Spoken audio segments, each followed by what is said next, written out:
한없이 채워주시는 하나님의 놀라운 사랑이 넘쳐날 수 있도록 주님 인도하여 주시옵소서. 주의 은혜를 구하며 모든 말씀 예수님의 이름으로 간절히 기도합니다. 아멘. 제대로 된 길을 가는 것은 굉장히 중요한데요. 이 가는 길이 틀리면 결국 목표 지점으로 갈 수가 없기 때문입니다. 좋은 내비게이션은 정확하고 빠르고 좋은 길로 인도해 주지만 그렇지 않은 내비게이션은 이상한 길로 우리를 인도할 때가 많이 있게 되죠. 요즘에는 이런 일이 거의 일어나지 않는데요. 실제로 예전에는 이런 일들도 경험하게 되었습니다. 내비게이션의 안내를 받아서 이 목적지를 가는데 도착 지점이 낭떠러지였던 경험들 여러분 혹시 있으십니까? 저도 그런 경험이 있는데 왜 그런가 보니까 지도가 업데이트되지 않아서 또 그런 일이 벌어지게 되었고, 또한 내비게이션이 조금 좋지 않기 때문에 그런 일을 경험한 적이 있었습니다. 이처럼 제대로 된 길을 가는 건 굉장히 중요한데요. 이 잘못된 길을 가게 되면 이 괜찮은 길처럼 보여도 그 끝이 다르기 때문입니다. 오늘 본문 27절을 보면 이렇게 우리에게 말해주고 있는데, 예수와 제자들이 빌립보 가이사랴 여러 마을로 나가실새 길에서 제자들에게 물어 이르시되 사람들이 나를 누구라 하느냐 이렇게 질문하는 예수님의 음성을 들을 수 있습니다. 예수님은 길 위에서 제자들에게 물으셨다라고 되어 있죠. 길 위에서 물으셨다는 것은 지금 너는 나와 같은 길을 걷고 있느냐라고 의미가 담겨져 있습니다. 오늘 저와 여러분은 예수님이 가셨던 길을 가고 있습니까? 주님이 가신 길을 걷고 있는지 점검해보는 그런 시간 되기를 간절히 소망해 보는데요. 특히 오늘 본문의 배경은 이 벳세다 마을을 떠나서 빌립보 가이사랴 여러 고을로 들었다라고 얘기해주고 있습니다. 이 도시는 요단강 북쪽 끝 팔레스타인 북쪽으로 굉장히 물이 풍성한 곳인데, 그래서 황제가 이 지역을 헤롯 대왕에게 선물로 주게 되었죠. 헤롯은 선물로 받은 이 지역을 많이 개발했고, 그는 죽고 또 헤롯 아들 헤롯 빌립에게 증여를 하게 되면서 이 마을 이름을 가이사랴 빌립보라고 바꾸게 된 것입니다. 또한 예전에는 이곳은 이 바알 신전을 섬기던 곳이었고요. 헤롯 때에는 판신이라는 신전을 만들어서 우상을 만들던 지역이 가이사랴 빌립보 지역이 됩니다.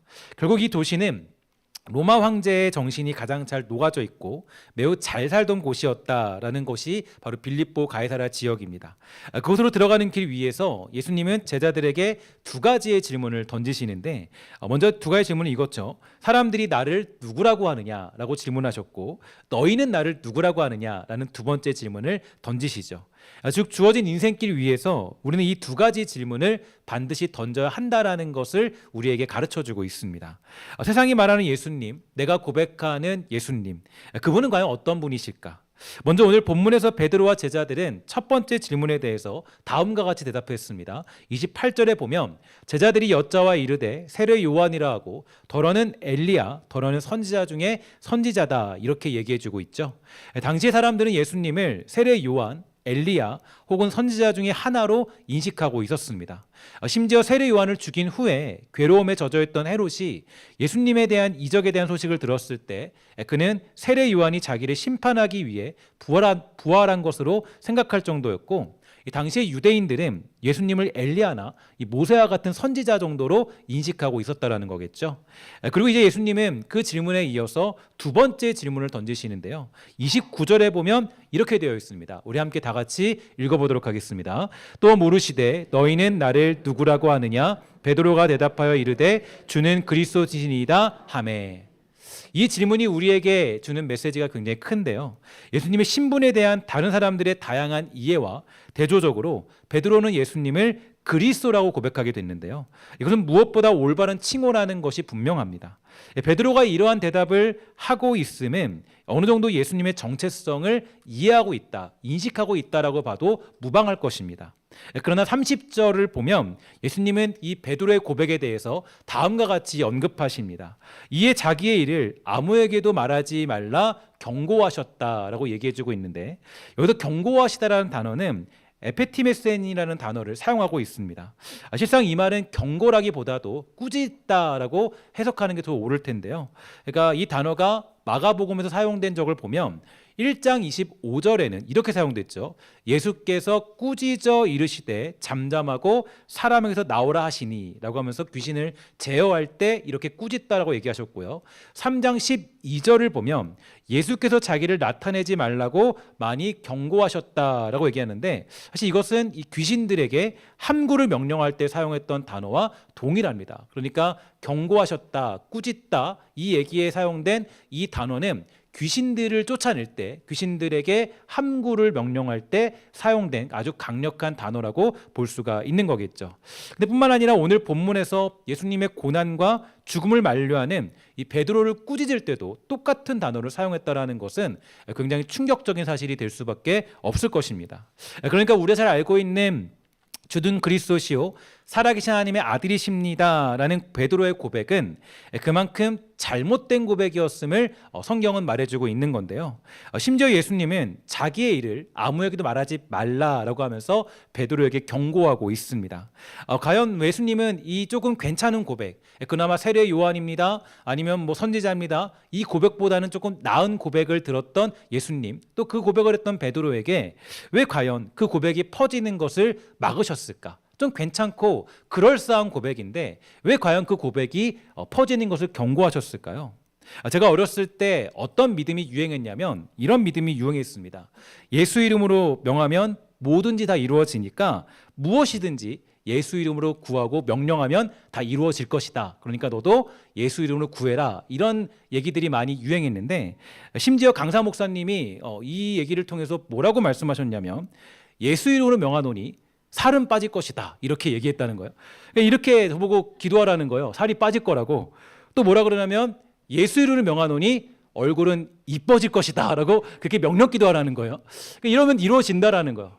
제가 이제 그래서 정말 살이 빠지고 얼굴이 예뻐진다라고 그렇게 얘기를 해주고 있는 거죠. 그래서 자꾸 거울을 보면서 명령 기도하라는 거예요. 예수를 명하노니 너는 예뻐질 것이다. 예수를 명하노니 너는 살이 빠질 것이다 라고 기도하라는 거예요. 물론 이제 하나님의 능력이 있으니까 그러한 일들이 일어나기도 하고, 또 하나님이 주시는 은혜 가운데 우리를 그냥 예쁘게 만들어주기도 하겠지만, 그러나 저는 1년 뒤에 이제 그 사실이 거짓이라는 걸 알게 되었습니다. 왜냐하면 살이 빠지다고 기도했던 사람들 중에 단 한 사람도 살이 빠진 사람이 없었기 때문에 전부 다 똑같은 얼굴을 하고 똑같은 그런 모습 가운데 있었기 때문에 저는 그게 잘못되었다라는 것을 그 당시에 알 수가 있게 되었죠. 과연 이게 이제 제가 이 말씀을 왜 드리냐면 이 베드로의 고백이 바로 이런 것과 같았기 때문이죠. 그러니까 예수님은 그의 고백을 꾸짖으며 경계했다라는 것은 이 베드로가 이해했던 그리스도는 우리가 말하고 있는, 즉 성경이 말하고 있는 예수 그리스도의 고난과 십자가의 부활로 말미암아 이루어지는 구원의 완성에 대한 그런 고백이 아니라, 이 그리스도라는 고백은 그저 자기의 인생 가운데 어떤 문제가 해결받는 그런 어떤 그리스도로서 고백하는 고백이었기 때문에 예수님은 그 고백을 경계하셨다라고 볼 수가 있게 되는 대목이 됩니다. 정말 예수님과 함께 걸어가는 길 위에서 그 길을 따르고자 하는 신앙 고백, 이것이 바로 예수님에게는 중요했다라고 볼 수 있는데요. 그러니까 우리가 만약에 그러한 고백을 하지 않으면, 내가 예수님과 함께 걸어가는 길 위에서 그렇게 고백하지 않으면, 그러면 예수님도 우리에게 꾸중을 할지도 모르겠다라는 얘기죠. 그러니까 예수님 말씀하셨습니다. 마태복음 7장 22절부터 23절에 보면 그날에 많은 사람이 나더러 이르되 주여 주여 우리가 주의 이름으로 선지자 노릇하며 주의 이름으로 귀신을 쫓아내며 주의 이름으로 많은 권능을 행하지 아니하였나이까리니 그때 내가 그들에게 밝히 말하되 내가 너희를 도무지 알지 못하니 불법을 행하는 자들아 내게서 떠나가라 하리라. 우리 주님 말씀하셨어요. 우리가 예수님을 그리스도시요 살아계신 하나님의 아들입니다 라고 고백한다 할지라도 길이요 진리요 생명 되신 예수님의 길을 걷지 않는 고백에는 구원이 없다라는 것을 성경이 우리에게 가르쳐주고 있는 것입니다. 신앙을 고백한다는 것은 예수님의 길을 걷는 것이지 내 길을 가고자 하는 것이 아니기 때문이죠. 그러면 성경이 말하는 예수님의 길은 과연 어떤 길, 과연 예수님은 어떤 길을 우리에게 제시하고 있는 걸까요? 31절에 보니까 이렇게 우리에게 강조해주고 있어요. 인자가 많은 고난을 받고 장로들과 대제사장들과 서기관들에게 버림받아 죽임을 당하고 사흘 만에 살아나야 할 것을 비로소 그들에게 가르치시되 라고 되어 있는데, 즉 예수님의 길의 목적, 그 예수님의 길의 어떤 그런 많은 모습들은 죽는 길이라는 거예요.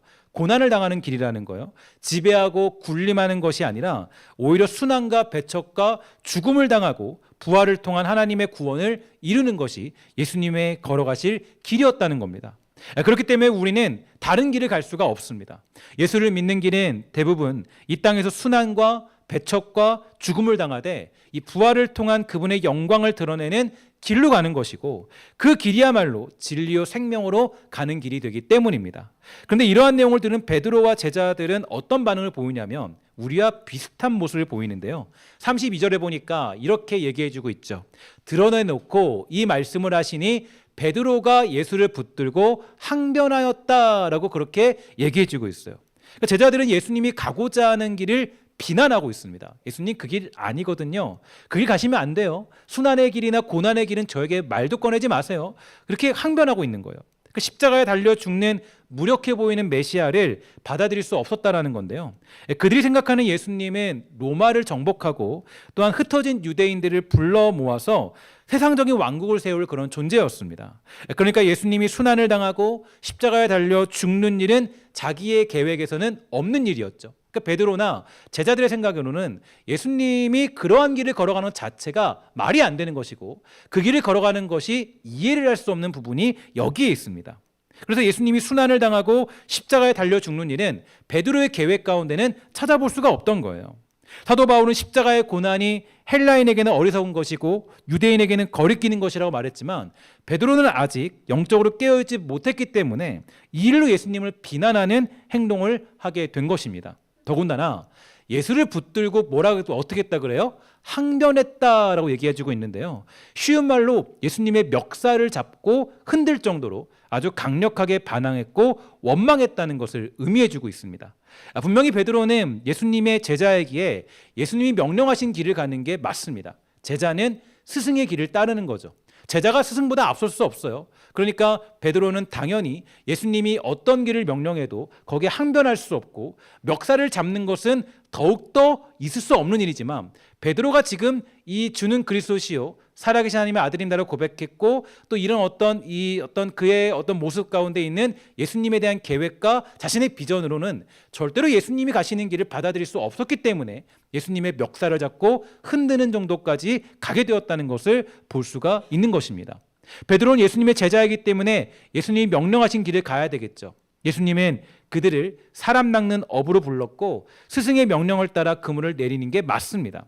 그러면 그 어부는 수없는 물고기를 잡게 되겠죠. 그런데 지금 베드로는 자신의 생각을 자기 스승에게 관철시키려 했던 거예요. 이게 우리들의 가지고 있는 문제점이 되기도 하는데요. 때때로 우리가 신앙생활할 때 가장 큰 오점, 가장 큰 문제가 어디에 있냐면 바로 나의 생각을 주님께 강요할 때입니다. 나의 생각과 마음과 내가 원하는 계획과 내가 원하는 일들을 주님께 강요할 때가 굉장히 많이 있어요. 기도할 때도 보면 대부분의 기도의 제목들은 하나님께 내 생각을 강요하고 주입시킵니다. 하나님, 이 길로 우리를 인도해 주셔야 되겠죠? 이 길이 맞는 거죠? 이 길로 인도해 주세요 라고 할 때가 더 많이 있다는 거예요. 그러니까 베드로가 지금 자신의 생각을 자기 스승에게 관철시키려 했다는 것을 볼 수가 있는데, 그러자 예수님이 33절에서 이렇게 말씀하십니다. 사탄아, 내 뒤로 물러가라. 내가 하나님의 일을 생각하지 아니하고 도리어 사람의 일을 생각하는도다 하시고. 원리적으로 볼 때 제자인 베드로는 예수님이 가시는 길 뒤에 따라야 되겠지만, 사탄의 유혹에 빠진 베드로는 앞으로 달려가 예수님께서 가고 계신 십자가의 길을 가로막고 있던 것입니다. 그래서 예수님은 베드로에게 사탄의 유혹에 빠진 것을 경고하시면서 원래 있어야 될 위치인 자기의 뒤로 돌아갈 것을 명하신 거예요. 그리고 특별히 여기서 사탄이 등장하고 있는 것은 베드로가 사탄이라는 얘기는 아닙니다. 베드로가 사탄이 아니라 어떤 얘기냐면 40일 금식이 끝난 뒤에 예수님을 시험했던 사탄 기억나시죠? 그때도 사탄이 예수님께 시험했습니다. 너가 이게 돌을 떡덩이로 만들어 먹어봐라, 뛰어내려 봐라 하면서 시험했던 기억이 있어요. 그런데 그 사탄이 지금도 여전히 베드로를 통해서 예수님의 구속 사역을 성취하지 못하도록 시험하고 있는 것이 바로 오늘의 본문의 내용이 됩니다. 그래서 이 땅을 살아가는 우리들도 안주할 수 없어요. 어제 은혜를 받았어도 오늘 우리는 다시 사탄의 공격에 무너질 수 있습니다. 울면서 주님께 회개해도요, 다시 우리는 죄에 빠져서 허우적거릴 수 있어요. 물론 이것은 구원과는 다른 문제이겠지만 하나님의 은혜로 말미암아 구원받은 우리는 매일같이 거룩한 삶을 살아야 될 의무가 있습니다. 그러나 사탄은 우리가 그러한 삶을 살지 못하도록 우리를 계속적으로 공격하고 시험하게 됩니다. 그래서 바울은 그러한 사탄의 공격을 이겨낼 수 있는 방법에 대하여서 세 가지 방법을 제시했는데요. 한번 우리 생각해 볼까요? 쉬지 말고 뭐 해라? 그죠? 항상 뭐 해라? 범사에 뭐 해라? 한 번 더 다시 외워볼게요. 쉬지 말고 뭐 해라? 항상 뭐 해라? 범사에 뭐 해라? 이것이 우리가 사탄의 공격을 이길 수 있는 방법이에요. 그러니까 우리가 이 쉬지 말고 기도하라, 이 얘기는 뭐 내가 매일같이 교회 나와 기도하는 게 아니라 쉬지 말고 기도해야 되는 이유는 사탄의 공격은 쉼이 없이 끊임없이 우리를 공격하기 때문에 쉬지 않고 기도하는 모습이 필요하다는 거예요. 나에게 항상 명령하고 기도해야 돼요. 항상 기뻐해라, 항상 감사해라. 신앙이라는 건 쉼이 없습니다. 항상 범사에 우리가 하나님 앞에 있음을 기억하는 것이 중요하겠죠. 사탄은 예수님의 제자인 우리를 넘어뜨리기 위해서 호시탐탐 노리고 있기 때문이에요. 잘못하다가는 우리도 베드로처럼 예수님보다 앞서려고 할 때가 있습니다. 어떤 분들은 기도하면서 예수님을 꾸짖는 분들도 봤어요. 화를 내면서 아니 예수님 그거 아니라니까요. 거기 아니에요. 그거 아니고 다른 거 주세요라고 막 꾸짖더라고요. 예수님 그거 안 돼요. 그거 아니라고요. 그렇게 기도하면서 예수님을 자기 뒤에 두려고 할 때도 너무나 많이 있어요. 제자는 스승의 길을 따를 때 진정한 길을 걸어가는 것입니다. 그래야 예수님은 그 길을 걸어가는 방법을 제자들에게 알려주시는데 34절에 보니까 이렇게 고백하고 있죠. 무리와 제자들을 불러 이르시되 누구든지 나를 뭐하면은 따라오려거든 자기를 부인하고 자기 십자가를 지고 나를 따를 것이니라. 이게 참된 제자의 모습이 되더라. 참된 제자는 어떤 길을 가는 것이냐면 내 길을 스승에게 강요하는 것이 아니라 내가 스승 대신 예수님을 따라 그 길을 따라가기로 자청하는 사람이 진짜 제자의 모습이라는 거예요. 그래서 그 제자의 길을 가는 방법을 세 가지로 말씀드리면 첫 번째로 예수님은 자기를 따르려는 사람은 자신을 부인해야 한다라고 말씀하시고 두 번째로 자기 십자가를 지고 따르기를 원하셨고 세 번째로는 그들 자신이 선택한 길이 아니라 예수님이 선택한 길을 따라야 한다라고 말씀해 주셨습니다. 더 나아가 예수님은 34절에서 왜 자기를 부인하고 자기 십자가를 지고 예수님을 따라야 하는지에 대해 말씀하시고 만약 이러한 제자의 길을 가지 않고 예수님을 부인하게 되면 어떠한 운명에 처하게 될지에 대해서 38절에서 다음과 같이 가르쳐주고 있는데요. 함께 다 같이 읽어보도록 하겠습니다. 시작. 누구든지 이 음란하고 죄 많은 세대에서 나와 내 말을 부끄러워하면 인자도 아버지의 영광으로 거룩한 천사들과 함께 올 때에 그 사람을 부끄러워하리라. 아멘. 지금 우리는 빌립보 가이사랴 지역과 같은 시대와 도시를 살아가고 있습니다. 경제와 문화는 급속도로 발전해서 최절정의 시대를 살고 있고 얼마나 많은 유혹들이 우리에게 있는지 모르겠어요. 그러나 이러한 때에 우리는 예수님의 제자로 부름받았습니다. 우리가 가야 될 길은 어떤 길인가 하면 바로 예수님이 걸어가셨던 길, 자기를 부인하고 자기 십자가를 지고 예수님을 따르는 길을 택하는 삶을 사는 것입니다. 자기를 부인하고 자기 십자가를 지고 예수님을 따르는 길, 즉 예수님이 가셨던 길을 가고자 하는 사람들이 이 자리에 모인 것이고 이 자리에 모여 이 그리스도인이 된다는 것은 다른 것이 아니라 바로 예수님 가신 길, 저도 그 길을 가겠습니다라고 고백하는 거죠. 사실 장로교는 우리 사순절을 지키지 않습니다. 사순절을 보내지 않고요. 사실 고난주간, 부활주일, 사실 이것도 잘 지키지 않는 게 사실은 장로교가 가진 개혁주의 정신이에요.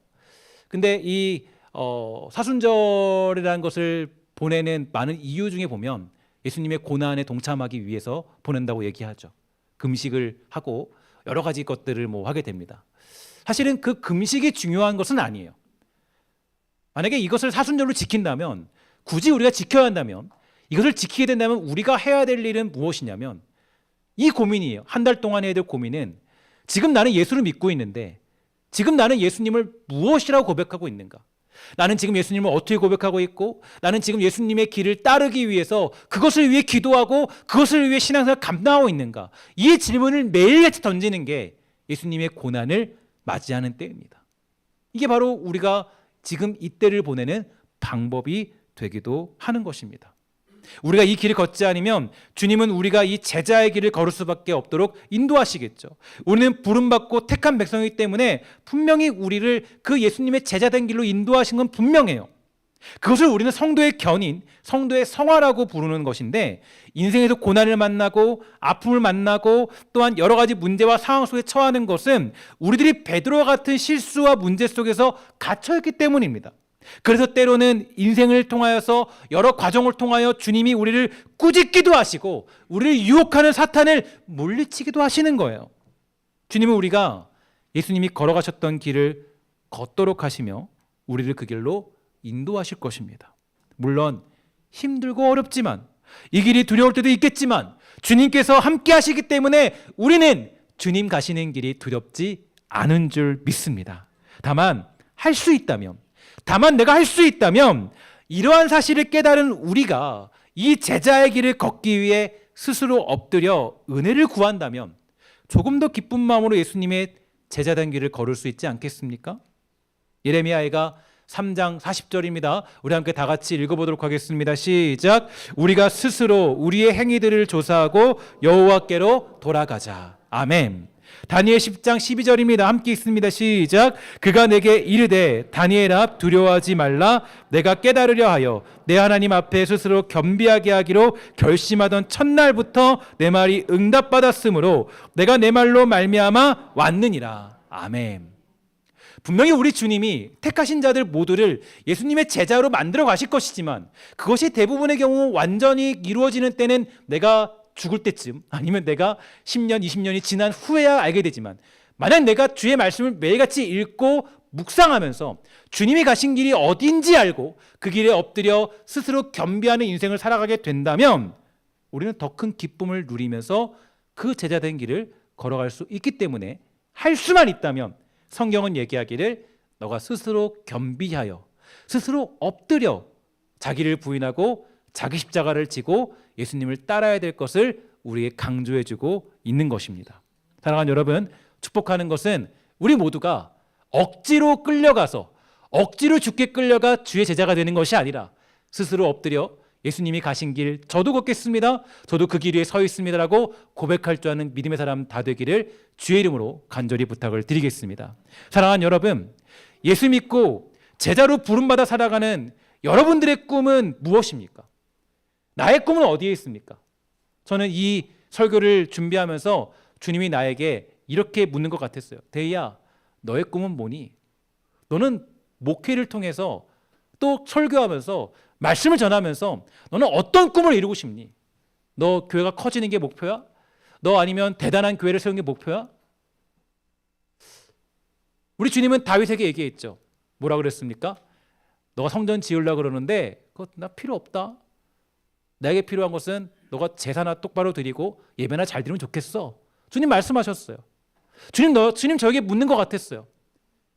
너의 꿈은 뭐니? 저의 꿈은 어떤 걸까요? 또 여러분들의 꿈은 무엇입니까? 신성교회를 통해서 또 우리 살아가는 공동체를 통해서 우리들이 꿈꾸고 있는 건 어떤 것입니까? 사실 여러분들과 저의 꿈은 동일해야 돼요. 어떤 게 동일해야 되냐? 하나님, 우리 교회가, 우리 성도가 예수님의 제자 되는 교회 되게 해주세요. 우리 살아가는 신성교회가 그냥 주는 그리스도시요 살아계신 하나님의 아들입니다라는 그런 어설픈 고백 말고 정말 예수님이 누구시고 예수님이 어떤 분이시고 예수님이 정말로 우리에게 어떤 길을 제시해줬고 예수님이 우리에게 명령하신 길이 어떤 것인가, 누구든지 자기를 부인하고 자기 십자가를 지고 나를 따르지 않으면 그는 내 제자가 될 수 없다라고 말씀하셨던 예수님의 마음을 기억해서 그 길을 걸어갈 수 있는 교회가 될 수 있다면 그 교회만큼 위대한 교회는 없을 것입니다. 사랑하는 여러분과 제가 그런 교회와 성도가 되기를 주의 이름으로 간절히 부탁을 드리겠습니다. 그래서 우리가 만약에 스스로 겸비하여서 주님 가신 길을 걷게 된다면 이 땅에서도 우리는 주님의 영광을 보게 되는 그런 날이 온다라고 주님이 가르쳐주고 있어요. 9장 1절인데요. 이렇게 결론적으로 말씀하고 계십니다. 함께 다 같이 읽도록 하겠습니다. 시작. 또 그들에게 이르되 내가 진실로 너희에게 이르노니 여기 서 있는 사람 중에는 죽기 전에 하나님의 나라가 권능으로 임하는 것을 볼 자들도 있느니라 하시니라. 아멘. 여러분, 축복하는 것은 여러분들 모두가 정말 주의 은혜 가운데 주의 권능을 보는 그런 놀라운 은혜를 누리는 복되고 아름다운 신성의 모든 권속되기를 주의 이름으로 간절히 부탁을 드리겠습니다. 예수님의 제자로 부름받은 우리의 승리는 예수님의 부활에 있어요. 훗날 우리도 죽음에서 부활할 것입니다. 우리의 꿈은 바로 이 부활에 있어야 되고 궁극적으로 하나님의 나라가 이루어지고 완성되는 그날을 향한 믿음을 가지고 살아가는 것이 바로 변화되어야 될 우리들의 꿈이 될 것입니다. 여러분, 우리에게 이렇게 약속하셨어요. 자녀들은 뭐합니까? 자녀들은 예언할 것이요, 청년들은 뭐예요? 환상을 보고 아비들은 꿈을 꾸리라. 아멘. 과연 어떤 예언과 어떤 환상과 어떤 꿈이 우리에게 있습니까? 그 예언과 환상과 그 꿈은 무엇입니까? 오늘 여러분의 꿈과 비전은 무엇입니까? 혹시 나의 꿈이 주님보다 앞서고 있지는 않습니까? 혹시 나의 꿈이, 나의 목표가, 나의 목적이 주님이 말씀하셨던 그 목적보다 더 앞서고 있지는 않습니까? 우리가 주님 가신 길을 걸어가는 것이지 주님이 내가 가는 길을 따라오는 것이 아니에요. 우리가 주님 가신 길을 걷는 것이 진짜 제자지, 우리가 주님이 내 뒤를 따라와서 내 뒤를 봐주는 분이 아니세요. 그저 내 사업 잘 되게 해주고 내 자녀 잘 되게 해주고 내 가정 평안하게 해주고 그런 분이 아니라 내가 주님의 길을 걷는 것이지, 주님 가신 길을 걷겠습니다 고백하는 것이지, 주님 내 뒤나 잘 봐주세요 라고 하는 게 아닙니다. 그거는 아직도 눈을 뜨지 못했던 베드로의 모습과 똑같은 모습이 되는 거죠. 사탄의 유혹을 경계하십시오.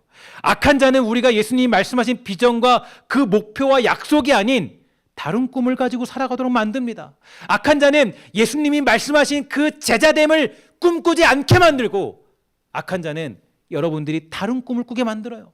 여러분들이 다른 것에 목매게 만들어요. 악한 자는 여러분과 우리가 정말 예수 믿고 살아가는 그 진짜 기쁨, 그 즐거움 가운데 거하는 것이 아니라 가짜 평안, 세상이 말하는 평안, 세상에 그렇게 흘러가는 그 평안의 복음, 그 말도 안 되는 복음에 휩쓸리게 만든다는 거예요.